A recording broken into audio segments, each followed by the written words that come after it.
Eye4Homes TV presents Buying Your Dream Home Today with Kathy Nelson and Tracy Nelson. And now, Kathy and Tracy. Happy Friday and welcome to the show. I'm Kathy. And I'm Tracy, and we are a husband and wife real estate broker team with John L. Scott in Redmond, Washington. And you're watching Buying Your Dream Home Today, a weekly webcast that happens every Friday at noon. These shows are focused on getting you the information that you need in order to go out and buy your dream home with confidence. And today's topic is HUD homes. You don't know how much you are missing this opportunity to look into HUD homes. To help us understand a little bit about HUD homes and REO properties, today we have with us Paul Balzotti. He's an associate broker and REO specialist with John L. Scott in Redmond, Washington. No, in Bellingham.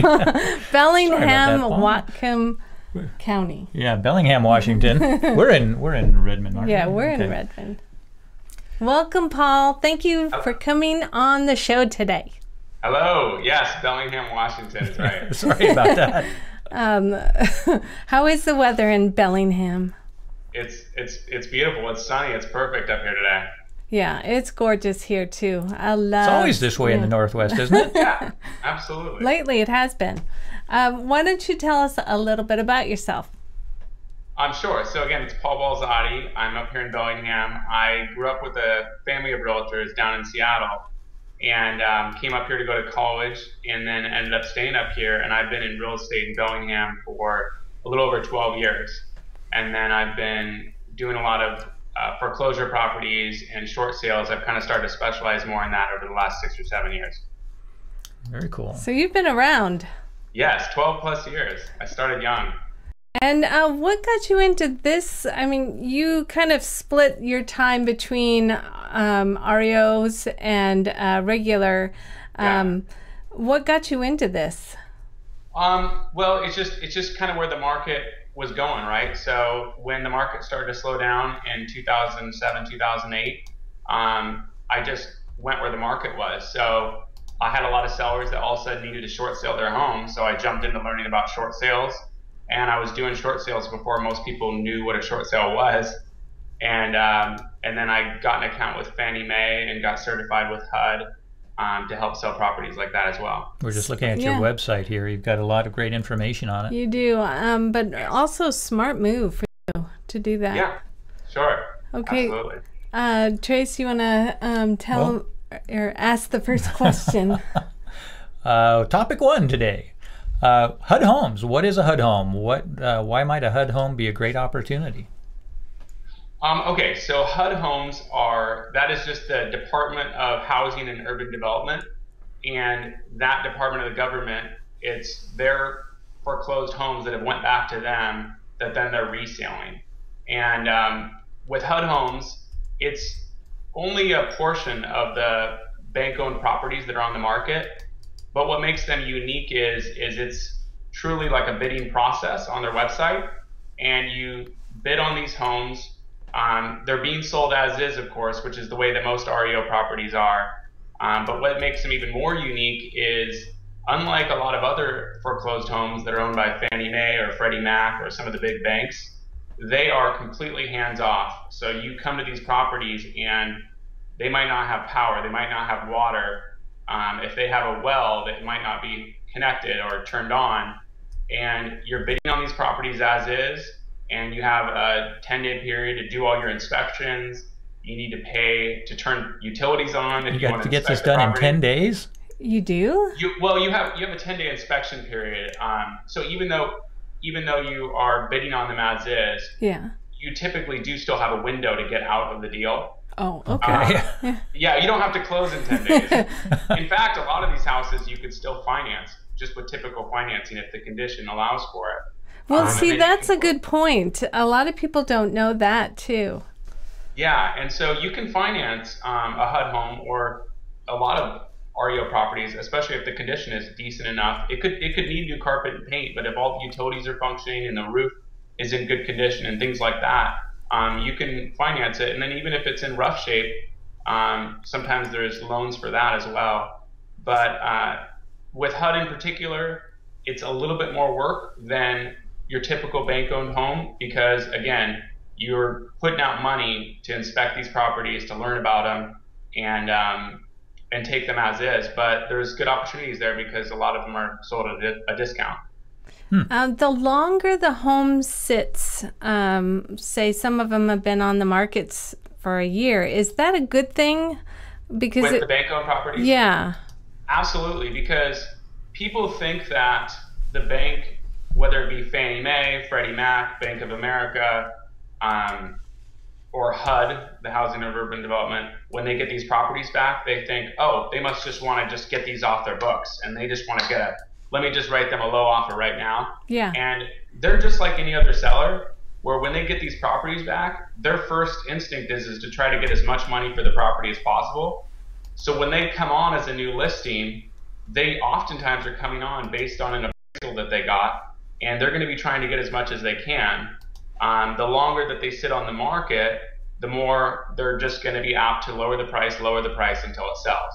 So they'll keep doing the lowering the price until it sells. Absolutely. So that is a good point too. Patience is a virtue with REO properties, absolutely, because it's not like a seller where they might just decide, oh, I'm going to take it back off the market. They're going to keep dropping it until it goes. I have a question about, so if people start bidding on this house, could there be multiple offers and you wouldn't know it if you were putting your offer in? Yes, and let me distinguish HUD homes. This is another thing that's different about HUD homes compared to other bank-owned properties. All right, let's do that first. So I do a lot of Fannie Mae properties, and with Fannie Mae, they're much bigger. There's many more bank-owned properties that are owned by Fannie Mae. And if a buyer sees a bank-owned property on the market, if it's owned by Fannie Mae or Freddie Mac, if you have a realtor you're working with and you submit an offer, the listing agent who's dealing with the property will let you know if there's multiple offers. You'll have that information, and you'll have opportunity to raise your offer. You'll have an opportunity to resubmit your highest and best. With most bank-owned properties, if you get in a multiple offer situation, you will have an opportunity to know where you're at. But with HUD, it's different. With HUD, you bid on the property online, and you have no idea what's going on. So when you submit it online and your buyer's agent submits it, you have no idea if there's 10 offers or there's 0. Oh. So so HUD is definitely a little bit trickier to navigate through because of that. You've got to really want that house. Yes, well, you really what that means is if you're motivated to buy the HUD home, it really is in your best interest to put your best foot forward. Right away, too, right? Yeah, right. Absolutely, because you're not going to get a second chance if it's a hot one, if it's a good deal. Interesting. So, is short sales? Is this a different topic? Why would we consider buying a short sale home? Okay, so a short sale is a very different type of property. A short sale is when the homeowner still owns the property, and they may or may not be in pre-foreclosure.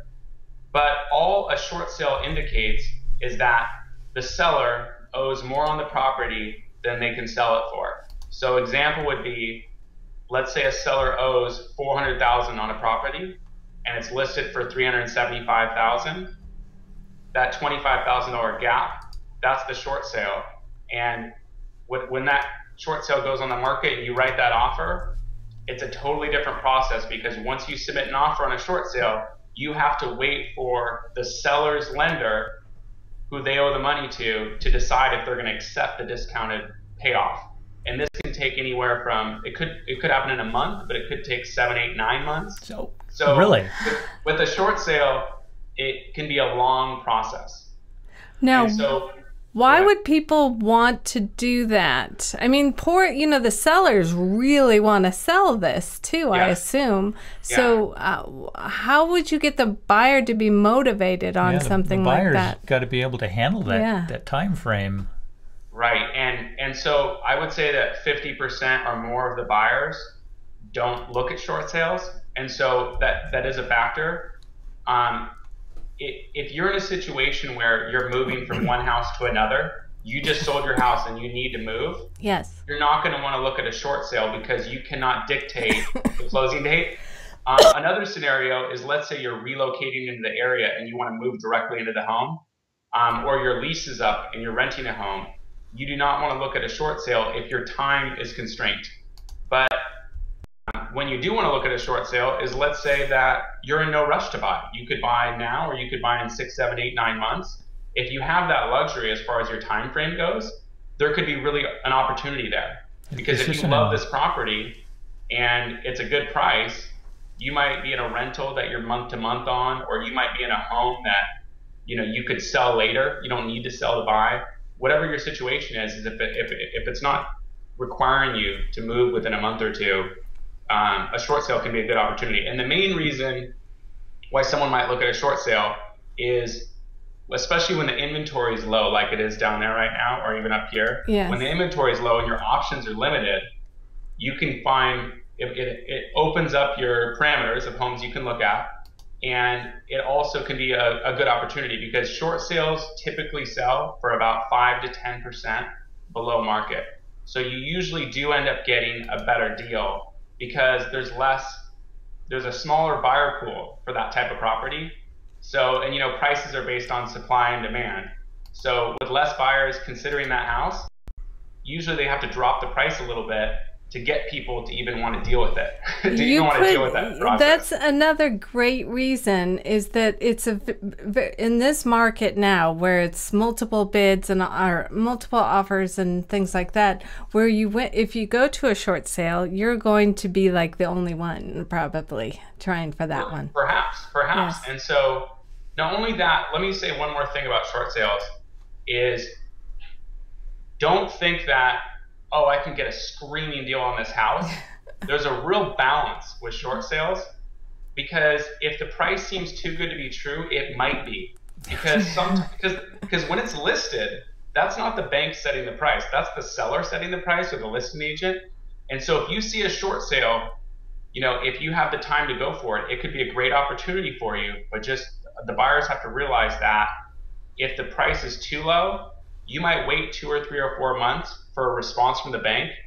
They're going to get it appraised, and if the price is 50 grand below what it should be, or 100 grand below what it should be, forget it. They're going to reject the offer, and everyone's going to have wasted their time.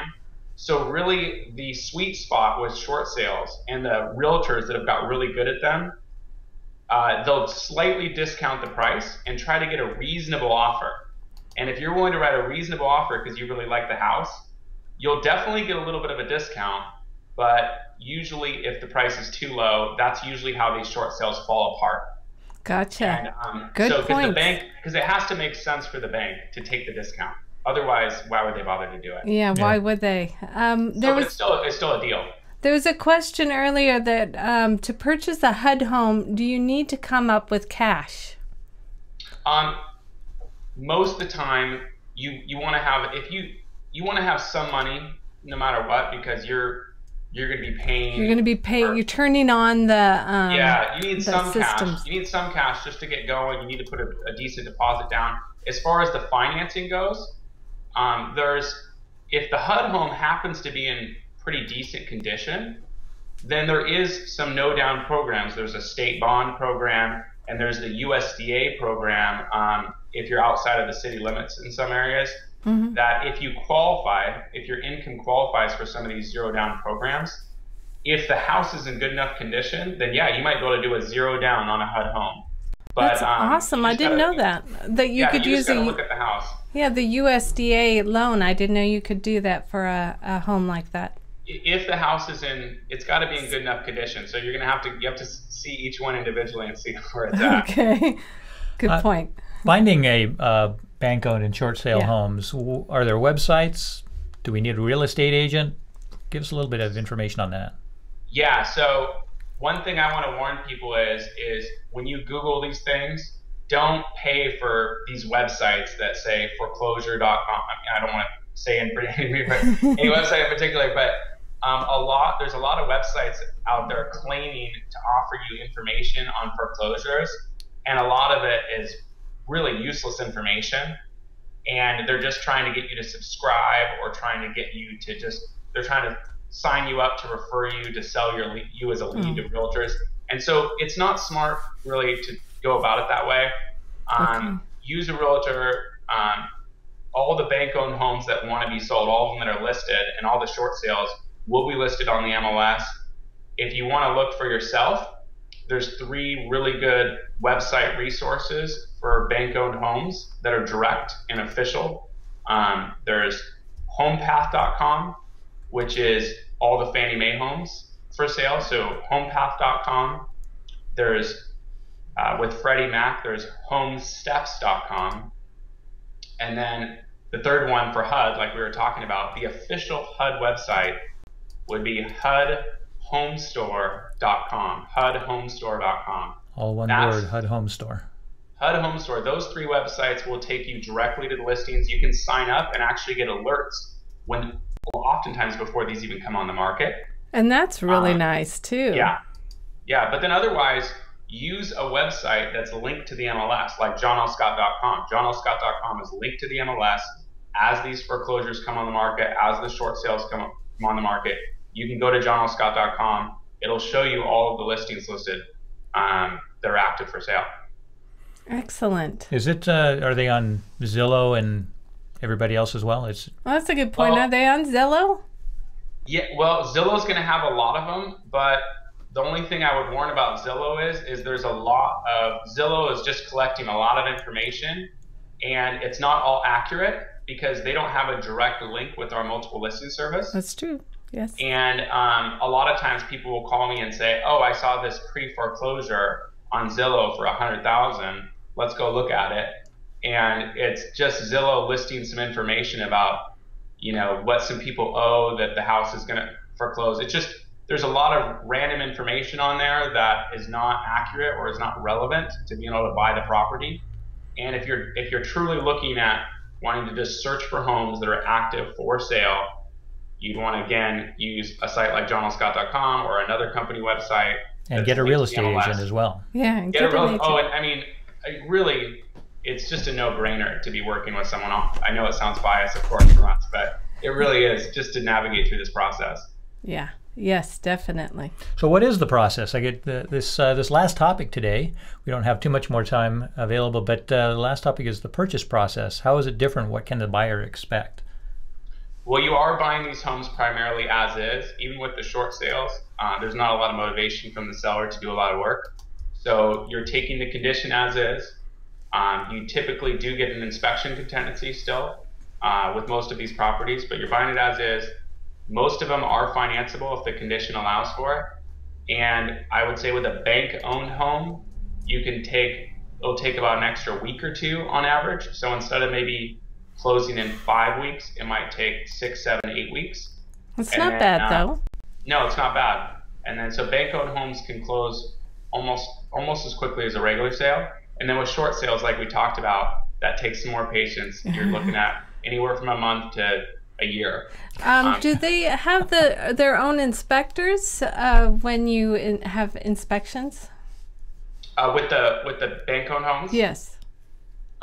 Some of the banks have done their own inspections and some of them have not, but regardless, you're going to want to get your own inspection on all of them. Of course. Yeah, because you're buying it as is. So, yes, that's true. And you really want to investigate the property as much as you can before you put in your offer. Yes. Because it's hard to go back after you've done your inspection. You're going to have surprises, and it's hard to get the bank to lower it once you're under contract. So, and you can pull out of it too when you find out that there's a horrible. Can you?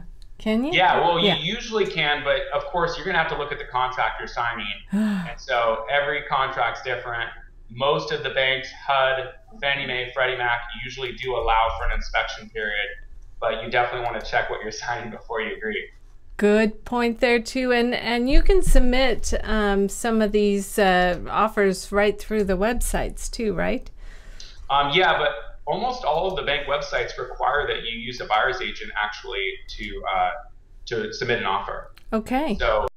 So with HomePath and HomeSteps in particular, you need to have a buyer's agent to submit these offers. Thanks. Well, that's good for us. Good info. Yes, good info. Very good info. Paul, can you give us a little more information on yourself, where we can find you, how everybody can get a hold of you? Yeah, if you're looking in Whatcom or even down through Skagit County, so Bellingham, Ferndale, Birch Bay, Blaine, down to Mount Vernon, you can find me at paulbalzotti.com, PaulBalzotti, paulbalzotti.com, or 360-920-5901, 360-920-5901. He has some great videos too on the subject. Lots of good information. Yes, so check that out. Thank you, Paul, for joining us today. Yeah, thank you, Paul. So much good info. Definitely. Great show. Thank you. All righty, bye-bye. So now we know a little bit more about how we go about looking at HUD homes, short sales, bank-owned. If you have any questions, look up our website, which is Eye4Northwesthomes.com. Or you can call us at 206-299-2301. That does it for today? Yeah, it does. And have a great weekend. Bye-bye.